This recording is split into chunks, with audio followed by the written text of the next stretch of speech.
is probably the best art periodical that nobody's ever heard of. It's probably best to come at it as a bit of to think of it as a personal periodical, a bit like Wyndham Lewis' Blast, something like that, or Der Sturm, or those things. It's you know, you have to remember that Oliver Simon was the editor. It was his personal property. He was the publisher. He's also the printer. So it was completely and utterly helmed by him. It was his vision. It's subtitled A Quadrimestrial of Typography and the Graphic Arts, and that doesn't help either. Nobody knows what a quadrimestrial is. They don't know how to spell it, and let's face it, by the time you've got through quadrimestrial of typography, you've lost a lot of people. But he thought of it because it featured the things that he enjoyed. It was produced to feature developments in typography, and also developments in the graphic arts, which were the two things that as a bookman appealed to him, and it appealed to people like Barnett Friedman. He'd bounced the idea off Barnett, and Barnett was very encouraging.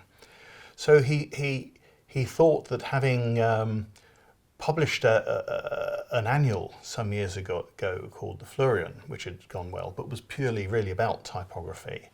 And he'd also been publishing the Curwen Press newsletter, which featured lots of little articles and had become a little more elaborate with some of the lithographs that he'd been using with artists. He really went for a bigger version in Signature. But I've described it as a bit of a fanzine because it was the things that pleased Oliver, the things that he liked, and he just happened to own a printing press, so he could print it to a high standard. But in reality, all the contributors were his friends. They were people he knew shared the passion, and who he trusted to be able to do the job he wanted to do. And it's suffered because its reputation has probably been usurped a bit by typographers. I mean, one historian of typography says it's one of the jewels in the Curwen Press's crown because of the standard of printing and the colour of illustration and that sort of thing. And yes, it has all of that, but that's the form rather than the substance. And that same historian offered that, well, you don't really get to know about Oliver Simon because there's no editorial to it. You don't get the editor's opinions. But I'd frame it another way and say, actually, the entire magazine is a work of art. Oliver's opinions are on every single page because it wouldn't have got in there if he didn't want it in there. And even the advertisements, I mean, it's full of advertisements, and some of them are very elaborate. They're lithographs in several colours. Some of them are slighter. They're advertisements for Shell or for the Westminster Bank or whatever. But the care by which the Bordin or the Barnett Friedman or the Paul Nash illustration for them has been chosen is enormous. So they're works of art in themselves.